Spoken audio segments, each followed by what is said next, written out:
മക്കളെ, ചൂടുള്ള വാർത്ത. നമ്മുടെ ലൈസൻസിന് ഇനി 8 വേണ്ട, H വേണ്ട എന്നാണ് പുതിയ ഓർഡറുകൾ. നമ്മുടെ സാധാരണ റോഡിനനുസൃതമായ ട്രാക്ക് രൂപീകരിക്കും. ഒരു ദിവസം കൊണ്ട് തന്നെ പരീക്ഷ എഴുതുക. ഇങ്ങനെ എല്ലാം ഒറ്റ ദിവസം കൊണ്ട് സൗദിയിലൊക്കെ ഉള്ള പോലെ തീർക്കാനാണ് പുതിയ പദ്ധതി.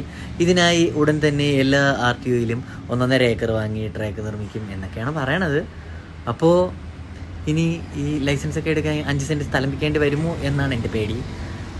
അപ്പോൾ 8 വേണ്ട, H വേണ്ട, ഇനി അങ്ങോട്ട് ലൈസൻസും വേണ്ട. വേണമെന്നുള്ളവരൊക്കെ നേരത്തെയൊക്കെ പോയി ലൈസൻസ് എടുത്തോ. പുതിയ രീതികളാണ് വരുന്നത്, പുതിയ രീതികൾ, പുതിയ ട്രാക്ക്. നമ്മുടെ സാധാരണ റോഡിനനുസൃതമായ ട്രാക്ക് എന്നാണ് പറഞ്ഞത്. ഭഗവാനി ട്രാക്ക് എങ്ങനെ ഇരിക്കുമെന്ന് കണ്ടറിയാം. പിന്നെ ഈ പാർക്കിംഗ് ഒക്കെ ചെയ്യാൻ പലർക്കും പല ബുദ്ധിമുട്ടൊക്കെ ഉണ്ട്. അതെല്ലാം ഇതിൽ ഉൾപ്പെടും എന്നാണ് പറയണത്. അപ്പോൾ ഇനി തൊട്ട് റോഡിലൊക്കെ ഇറങ്ങണം, ഒരു സൂചിച്ച് ഇറങ്ങണം.